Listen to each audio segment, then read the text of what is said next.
क्या हो जब आपको एक झूठे कत्ल केस में फंसाया जाए और आप भगौड़े बनकर खुद अपने आप को निर्दोष साबित करें। आइए देखते हैं। मूवी की शुरुआत में हमें फ्लैशबैक्स में एक औरत को कोई मार रहा है ये दिखाया जाता है और हम डॉक्टर किम्बल के घर को देखते हैं जहां पुलिस वाले डॉक्टर किम्बल की वाइफ हेलन का मर्डर सीन इन्वेस्टिगेट कर रहे होते हैं और डॉक्टर किम्बल को अपने साथ ले जाते हैं इन्वेस्टिगेशन के लिए। हमें मर्डर के कुछ घंटे पहले का सीन दिखाया जाता है जहां डॉक्टर किम्बल और उनकी वाइफ एक फंड रेजिंग इवेंट अटेंड कर रहे होते हैं। वहां डॉक्टर किम्बल का फ्रेंड डॉक्टर चार्ल्स निकल्स उनका शुक्रिया करता है कार बोरो करने के लिए और उन्हें एक गैस से भी मिलाता है।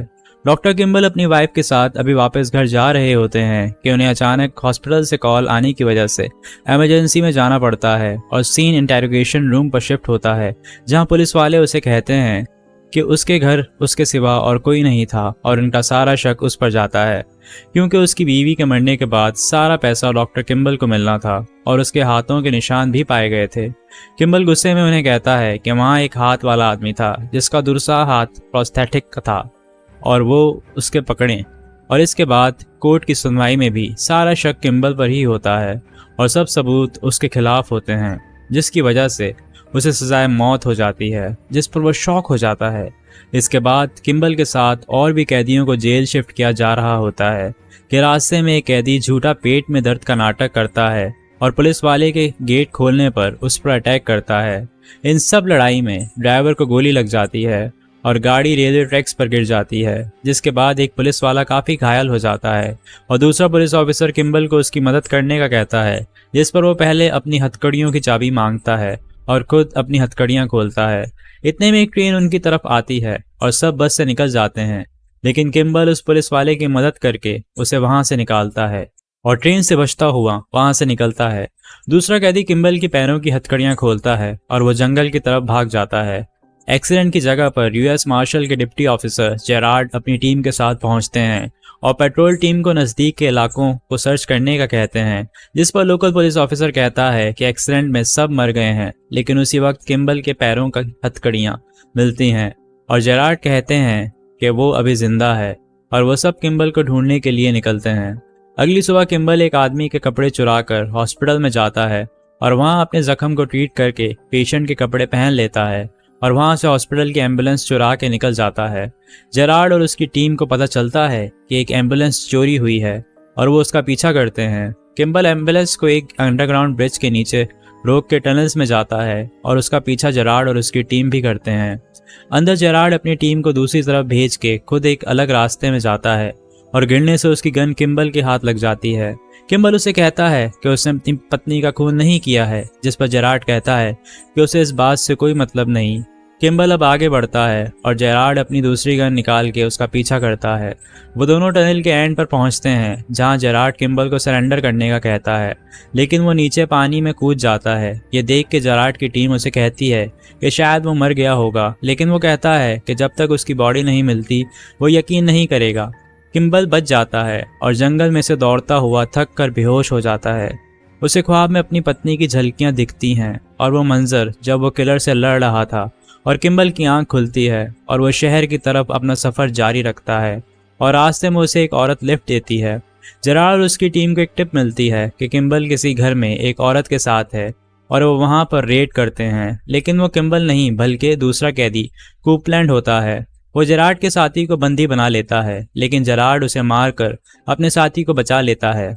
किम्बल अपने लॉयर को कॉल करता है और उसे कहता है कि उसे कुछ पैसों की ज़रूरत है लेकिन उसका लॉयर उसकी मदद करने से मना कर देता है और किम्बल उसे अपना गलत एड्रेस बताता है। जेरार्ड की टीम ने उसके लॉयर का फ़ोन टैप किया हुआ होता है और पीछे बेल की आवाज़ से उन्हें पता चलता है कि वो शिकागो में ही है। किम्बल अपने दोस्त डॉक्टर निकल से मदद मांगता है और उससे कुछ पैसे लेकर चला जाता है। दूसरी तरफ जेरार्ड शिकागो पुलिस के डिटेक्टिव से पूछता है कि किम्बल अपनी पत्नी को क्यों मारेगा जबकि वो खुद बहुत पैसे वाला है। जेरार्ड सोच में होता है कि शायद उसने अपनी पत्नी का खून नहीं किया है लेकिन डिटेक्टिव्स कहते हैं कि उसकी पत्नी उससे ज़्यादा अमीर थी इसलिए उसने अपनी पत्नी का कत्ल किया। किम्बल एक घर में रूम किराए पर लेता है और फिर कुक काउंटी हॉस्पिटल जाकर वहाँ एक जैनिटर का आईडी टैग चुराता है और प्रोस्थेटिक आर्म्स के डिपार्टमेंट जाकर मेडिकल रिपोर्ट पता करता है और वहाँ से प्रोस्थेटिक्स आर्म्स से रिलेटेड एक किताब लेकर घर वापस जाता है। जेरार्ड डॉक्टर निकल्स और डॉक्टर वॉलन से पूछताछ करते हैं कि अगर किम्बल वहां आया हो, लेकिन वो मना कर देते हैं। किम्बल को नींद में फिर अपनी पत्नी के आखिरी मंजर दिखाई देते हैं और उसकी आवाज़ पुलिस के सायरन से खुल जाती है। वो समझता है कि पुलिस शायद उसे पकड़ने आई है, लेकिन वो ऊपर रहने वाले लड़के को पकड़ने आए होते हैं क्योंकि वो एक ड्रग डीलर होता है। किम्बल अब वापस कुक काउंटी हॉस्पिटल जाता है और वहाँ के डेटाबेस सर्च करने पर उसे 5 लोगों के नाम मिलते हैं, लेकिन उसी वक्त हॉस्पिटल में बस एक्सीडेंट होने की वजह से रश हो जाता है और किम्बल एक बच्चे की रिपोर्ट सही करके उसे सही वार्ड में भिजवा देता है। उस पर एक डॉक्टर को शक होता है और वो पुलिस वालों को खबर करती है। जेरार्ड वहां पहुंचता है और वो डॉक्टर उसे बताती है कि भले ही वो एक मुजरिम है, लेकिन उसने एक बच्चे की जान बचाई है। जेरार्ड का पार्टनर उसे कहता है कि वो यहाँ हॉस्पिटल में क्यों आया होगा जबकि यहाँ पुलिस भी है। इतने में जेरार्ड की नज़र एक बिना हाथ वाले आदमी पर जाती है और वो उसका पीछा करता है। किम्बल अब उन लोगों को सर्च करता है जिनके नाम उसने हॉस्पिटल से निकाले थे, जिन्होंने प्रोस्थेटिक आर्म्स लगवाए। दूसरी तरफ जेरार्ड भी उन पेशेंट्स के लिस्ट निकालता है जिन्होंने प्रोस्थेटिक आर्म्स यूज़ किए हों। किम्बल अपने सस्पेक्ट से मिलने जेल में जाता है जिस पर उसे शक होता है, लेकिन वो शख्स नहीं होता जिसके उसे तलाश हो। वहाँ से निकलते वक्त एक गार्ड को उस पर शक होता है और पुलिस को इन्फॉर्म करता है। जेरार्ड अपने साथियों के साथ वहाँ पहुँचता है कि सीढ़ियों पर जाते हुए जेरार्ड किम्बल को पहचान लेता है और उसका पीछा करता है, लेकिन बाहर परेड की वजह से वो वहाँ से बच निकलता है। किम्बल अब अपने अगले सस्पेक्ट, जिसका नाम फ्रेडरिक साइक्स, उसके घर चोरी घुसता है और सर्च करने पर उसे साइक्स की तस्वीरें और प्रोस्थेटिक आर्म मिलता है, जिस पर उसे याद आता है कि ये वही शख्स है जिसने उस रात उसकी पत्नी का खून किया था। तस्वीर में साइक्स के साथ एलिक बेंट्स भी होता है जिसे डॉक्टर निकल्स ने किम्बल को मिलवाया था, और उसे डेवलिन मैकग्रेगर फार्मास्यूटिकल्स की फाइल भी मिलती हैं और उसकी दवाएं उसने उस रात सर्जरी के दौरान भी यूज़ की थी। किम्बल अब जेरार्ड को कॉल करता है और जानबूझकर अपनी कॉल ट्रेस होने देता है ताकि वो साइक्स के घर तक पहुंचें और इन्वेस्टिगेट करें। जेरार्ड साइक्स के घर अब इन्वेस्टिगेट करता है और साइक्स भी तब तक वहां आ जाता है।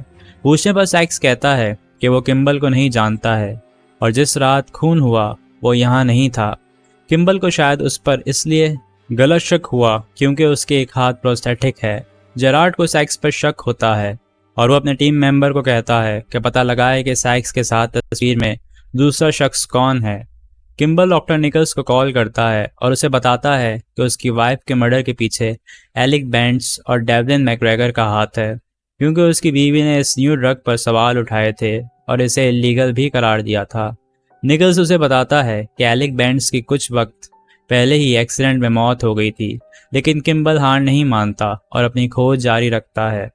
जेरार्ड डॉक्टर निकल्स से वापस मिलने आता है और उससे एलिक बेंट्स के बारे में पूछता है, जिस पर वो मना करता है कि वो उसे नहीं जानता है। जेरार्ड अपने साथी को कहता है कि डेवलिन मैकग्रेगर अकेले ने $7 बिलियन की नेट सेल्स की हैं और उन्हें बहुत फ़ायदा है।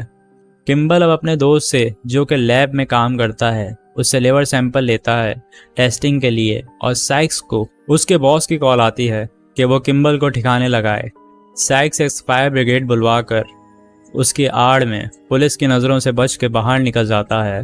किम्बल सैंपल्स लेकर अपनी फ्रेंड डॉक्टर वॉलन से मिलता है और सैंपल्स टेस्ट कराने पर उसे पता चलता है कि लैंड्स की मौत के बाद भी किसी ने RDU90 ड्रग की अप्रूवल दी थी और ये ड्रग यूज़ होती रही। किम्बल को पता चल जाता है कि कौन इन सब के पीछे है और वो कहता है कि वो अपने दोस्त से मिलने जा रहा है। जेरार्ड की टीम लैब असिस्टेंट से पूछताछ करती है तो पता चलता है कि लैंड्स का बॉस और कोई नहीं बल्कि डॉक्टर निकल्स हैं और उसने जेरार्ड से झूठ कहा था। जेरार्ड अपनी टीम को डॉक्टर निकल्स के पीछे भेजता है। साइक्स किम्बल का पीछा एक ट्रेन में करता है जहां एक पैसेंजर किम्बल को पहचान कर पुलिस वाले को इन्फॉर्म करता है। इतने में साइक्स भी वहां आकर उस पर गन पॉइंट करता है और वो पुलिस वाले को शूट करता है। इन सब में किम्बल ट्रेन की ब्रेक खींचता है और साइक्स और उसके बीच में लड़ाई होती है और वो साइक्स को बांध कर वहाँ से निकल्स के पीछे जाता है। शहर की सारी पुलिस अब किम्बल के पीछे होती है और जेरार्ड के साथी उसे कहता है कि अगर हमने उसे जिंदा नहीं पकड़ा तो वो उसे मार देंगे। किम्बल कन्वेंशन में निकल्स से मिलता है और सबको बताता है कि ये एक झूठा आदमी है। वो निकल्स को कहता है कि उसने पैसों के लालच में आकर उसकी बीवी को मरवाया और इलीगल ड्रग्स की मंजूरी दी। किम्बल और निकल्स में लड़ाई होती है और जेरार्ड भी अपनी टीम के साथ उनका पीछा करता है। जेरार्ड किम्बल को कहता है कि वो जानता है कि वो निर्दोष है। इतने में निकल्स जेरार्ड के साथी को पीछे से मार के उसे बेहोश कर देता है और उसकी गन लेकर अभी वो पीछे से जेरार्ड पर शूट करने ही वाला होता है कि किम्बल उसे पीछे से मार गिराता है कि उसने उसकी बीवी का कत्ल किया था। जेरार्ड कहता है कि हाँ, वो जानता है। जेरार्ड अब किम्बल को अपने साथ ले जाता है और गाड़ी में उसकी हथकड़ियाँ खोल देता है और ये मूवी यहाँ ख़त्म होती है। तो दोस्तों, अगर आपको हमारी एक्सप्लेनेशन अच्छी लगी हो तो चैनल को सब्सक्राइब करें और वीडियो को लाइक करें। Thank you.